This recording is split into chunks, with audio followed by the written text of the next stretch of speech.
Purse में पैसे भले ही ना हो, लेकिन एटीएम हमेशा मौजूद होता है। अब पड़ताल करेंगे आपके एटीएम कार्ड पर जारी होने वाले 5 लाख के दुर्घटना बीमा की। दावा है कि हर बैंक एटीएम धारक से बिना कोई पैसे लिए उसका दुर्घटना बीमा करता है, जो 5 लाख तक हो सकता है। तो चलिए पता लगाते हैं वायरल हो रही इस नई कहानी का सच क्या है। ऑनलाइन शॉपिंग करनी हो या फिर बाजार में कुछ खरीदना हो, जेब में अगर एटीएम कार्ड है तो हर काम आसान हो जाता है। एटीएम तो हम सब इस्तेमाल करते हैं, लेकिन क्या आप जानते हैं कि इसका दुर्घटना बीमा भी होता है? सोशल मीडिया में तो कुछ ऐसा ही दावा किया जा रहा है।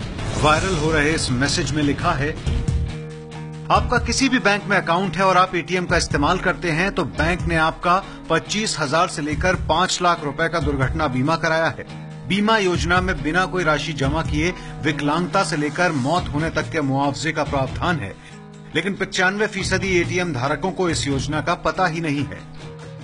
दावा तो यह है कि बैंक के एटीएम का प्रयोग करने के 45 दिन के अंदर किसी व्यक्ति की मौत हो जाती है तो वो बीमा पॉलिसी के तहत मुआवजा पाने का हकदार होता है। इस योजना को शुरू हुए कई साल हो चुके हैं। सच जानने के लिए एबीपी न्यूज के कई दर्शकों ने हमें ये मैसेज भेजा है। एबीपी न्यूज ने वायरल हो रहे इस मैसेज की पड़ताल की तो सामने आया कि अलग अलग तरह के एटीएम पर तय मुआवजे का प्रावधान है। मतलब ये कि अगर आपके पास प्लेटिनम कार्ड है तो आपके कार्ड पर 2 लाख रुपए का दुर्घटना बीमा का प्रावधान है। अगर आपके पास क्लासिक कार्ड या फिर किसान डेबिट कार्ड है तो उस पर 50,000 रुपए की राशि तय की गई है। पीएनबी मित्र एटीएम कार्ड पर 25,000 रुपए का दुर्घटना बीमा होता है, जबकि मास्टर रक्षक प्लेटिनम कार्ड पर 5 लाख रुपए की बीमा राशि तय की गई है। दुर्घटना बीमा की यह प्रक्रिया क्या है और मुआवजा कैसे मिलता है, वो जान लीजिए।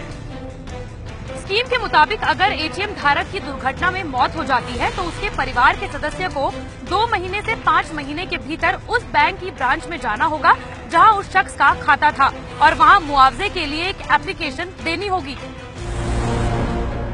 अगर आपके पास किसी एक बैंक में एक ही अकाउंट हो या फिर उस बैंक की दूसरी ब्रांच में भी अकाउंट हो तो भी मुआवजा आपको किसी एक एटीएम पर ही मिलेगा जिससे पैसे का लेन देन किया जा रहा हो। मुआवजा देने से पहले बैंक ये देखेंगे कि मौत से पहले पिछले 45 दिन के भीतर उस एटीएम से किसी तरह का वित्तीय लेन देन हुआ था या नहीं। बैंक में अकाउंट खुलने के बाद जैसे ही एटीएम आपको मिलता है, बीमा पॉलिसी लागू हो जाती है। बैंक की तरफ से बीमा करवाया जाता है जिससे एटीएम धारक की मौत होने के बाद परिवार को मदद मिल सके। शहर से लेकर गांव तक बहुत कम लोग ऐसे बचे हैं जो एटीएम का इस्तेमाल ना करते हों, लेकिन बड़ी संख्या में लोग एटीएम के दुर्घटना स्कीम के बारे में नहीं जानते। एबीपी न्यूज की पड़ताल में वायरल हो रहा ये मैसेज सच साबित हुआ है।